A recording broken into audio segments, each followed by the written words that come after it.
Hello everyone, welcome to back my channel. ठीक है, देखिए हमने क्या पिछली वीडियो में हमने आपको गुणवाचक और संख्यावाचक के बारे में बता दिया, जो विशेषण दोनों हैं। और क्या ये हमने तो बता दिया था। अब आज क्या बताएंगे, परिमाणवाचक जो विशेषण है ना, इसके दो पार्ट्स होते हैं। ठीक है, इनके भी दो भेद होते हैं। कौन कौन से, निश्चित परिमाणवाचक और अनिश्चित। अब निश्चित परिमाणवाचक में क्या होता है, जिन विशेषण शब्दों से क्या होता है, संज्ञा के निश्चित मात्रा का बोध होता है। निश्चित में इसका मतलब हो जाएगा आपका फिक्स। ठीक है, उन्हें क्या बोलते हैं, निश्चित परिमाणवाचक विशेषण बोलते हैं। जैसे कि 10 kg जो चावल है ये आपका फिक्स है, 5 kg गेहूँ जो है वो भी आपका फिक्स है, और आप यहाँ पे 10 kg चीनी भी ले सकते हो। तो ये क्या है, आपका निश्चित है ना, कि हाँ भाई 10 kg जो चीनी है वो निश्चित है। ठीक है, इत्यादि वगैरह इसमें जो भी होगा ना, क्या होगा, जो निश्चित चीज़ें आएंगी वो क्या हो जाएगा, आपका निश्चित परिमाणवाचक विशेषण के अंतर्गत आएंगी। अब देखिए, जो इसका क्या, परिमाण का जो दूसरा वाला पार्ट था, अनिश्चित परिमाणवाचक विशेषण जो है, इसमें क्या आएगा कि जिन विशेषण शब्दों की शब्द जो होते हैं ना, जो भी विशेषण शब्द होंगे वो क्या होगा कि संज्ञा की जो अनिश्चित मात्रा का बोध कराए। उसमें निश्चित था, मीन्स फिक्स था, कंफर्म रहता था। बट इसमें क्या है, कोई भी चीज़ कंफर्म नहीं है। ठीक है, तो उसे हम क्या बोलेंगे, अनिश्चित परिमाणवाचक बोलेंगे। जैसे थोड़ा दूध हो गया, थोड़ा चीनी हो गया ना, तो ये क्या हो जाएगा, आपका थोड़ा दूध और थोड़ा चीनी जो होगा वो अनिश्चित में आएगा। ठीक, क्योंकि थोड़ा दूध थोड़ा चीनी में कोई मात्रा तो आपको समझ में आएगी नहीं। ठीक, तो ये एक अनिश्चित मात्रा हो जाएगा, अनिश्चित परिमाणवाचक में आएगा। ठीक, अब सार्वनामिक विशेषण जो होता है इसके बारे में बात करते हैं।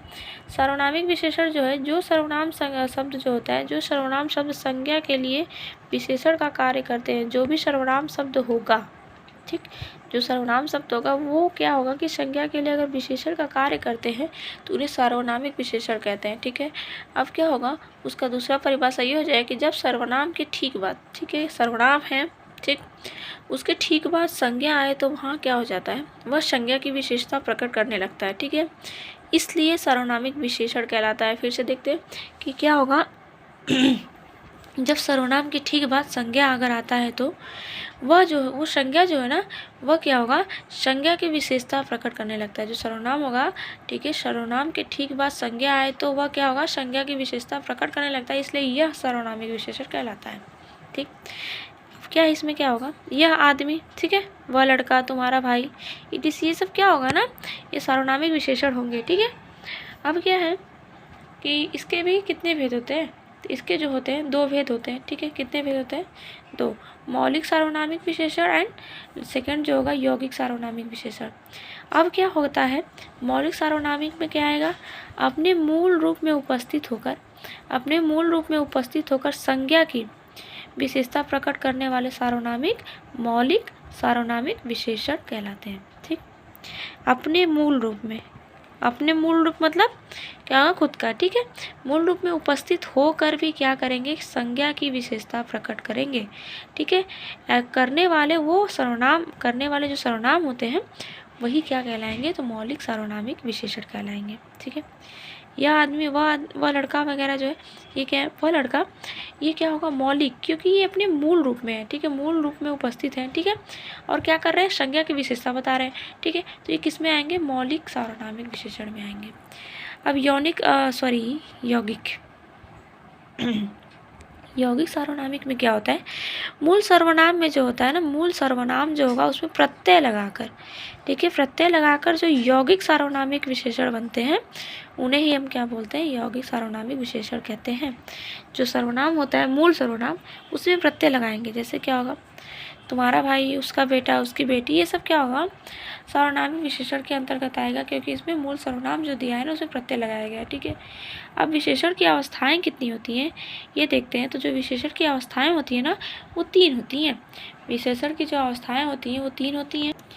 कौन कौन सी होती हैं, तो ये देखते हैं, मूलावस्था, ठीक है, उत्तरावस्था, उत्तमावस्था। ये जो होती हैं वो क्या होती है, उत्तरावस्था, उत्तमावस्था एंड मूलावस्था। ठीक है, तो मूलावस्था में क्या होता है कि मूलावस्था में किसी एक संज्ञा पद की विशेषता बताने वाले विशेषण की, ठीक है, विशेषण की अवस्था को क्या कहते हैं, मूलावस्था। जैसे कोई भी एक संज्ञा पद है ना, उसकी अगर कोई विशेषता बता रहा है तो वो क्या होगा, वो जो विशेषता बताने वाले विशेषण की जो होगा ना, क्या होगा, अवस्था मूलावस्था कहलाएगी। जैसे क्या, जैसे राम सुंदर है। ठीक है, तो यहाँ संज्ञा कितनी है, एक ही है ना।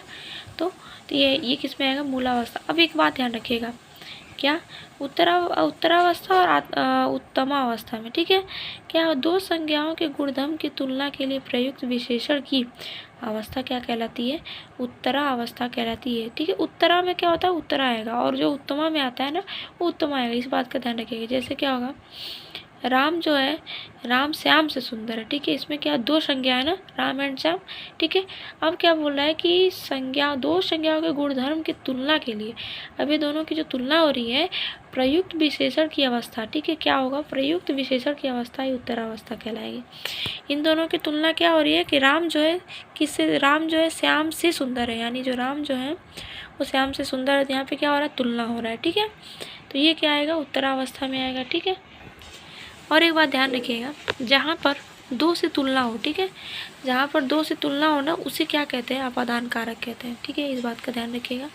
जहाँ पर दो लोगों की, जैसे दो चीज़ें जो भी है उसकी तुलना अगर करा रहे हैं ना, तो वो आपका आएगा अपादान कारक के अंतर्गत। अब बात करते हैं लास्ट उत्तमा अवस्था की। ठीक है, किसकी, तो उत्तमा अवस्था की।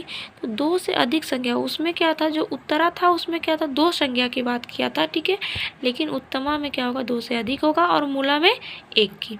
ठीक है, स्टार्टिंग से ट्रिकली याद रखिए, मूला में एक होगा, फिर दूसरे वाले में जो है उत्तरा में दो होगा, दो लोगों की कंपेयर कराएगा, और थर्ड वाले में क्या होगा, दो से अधिक। ठीक है, तुलना कराएगा ना, तो वो क्या हो जाएगा, आपका उत्तम अवस्था हो जाएगा। ठीक है, और क्या होता है, और ये है कि राम सबसे सुंदर है और कवियों में कालिदास सुंदर है। तो जैसे क्या है कि यहाँ पे दो बंदे से भी तीसरे को इंक्लूड करा जा रहा है ना, राम सबसे सुंदर है, मतलब कि सब में तो कोई भी आ सकता है, दो लोग भी आ सकते हैं, तीन लोग भी आ सकते हैं, उससे अधिक भी। ठीक है, तो यहाँ पे क्या हो जाएगा, राम ये हो जाएगा आपका उत्तमावस्था। ठीक है, उत्तमावस्था हो जाएगा। और कवियों में कालिदास श्रेष्ठ है, तो कवियों में एक कवि भी हो सकते हैं, दो भी हो सकते हैं, या फिर दो से अधिक भी, जो कि क्या श्रेष्ठ सुंदरता बता रहा है कालिदास की। अब क्या, जहाँ दो से अधिक के बीच में तुलना हो वहाँ अधिकरण, जहाँ पे दो की बात होगी तो वहाँ अपादान कारक होगा, जहाँ पे दो से तुलना हो जाएगा वहाँ पे अपादान होगा, लेकिन दो से अधिक होगा तो अधिकरण कारक होगा। अब क्या होता है, विशेषण के रूपांतरण क्या होता है। ठीक है, विशेषण प्राय विकारी होते हैं। ठीक है, विशेषण जो होते हैं वो प्राय क्या होते हैं, तो विकारी होते हैं। विशेषण के रूप में परिवर्तन संज्ञा के आधार पर होता है। ठीक है, विशेषण के रूप में परिवर्तन जो होता है वो संज्ञा के आधार पर होता है, हमने बता दिया। ठीक है, तो अब जो है हमने आपको क्लियर करा दिया सारी चीज़ें। ठीक, आई होप क्या होगा, तो ये जो चैप्टर था वो हमने कंप्लीट करा दिया है। आई होप आप लोगों को ये सारा चैप्टर कंप्लीट मतलब कि समझ में आया हो।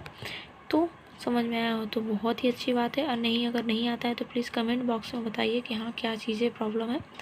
ठीक है, तो हम चलते हैं। थैंक यू सो मच, मिलेंगे नेक्स्ट वीडियो में, बाय बाय।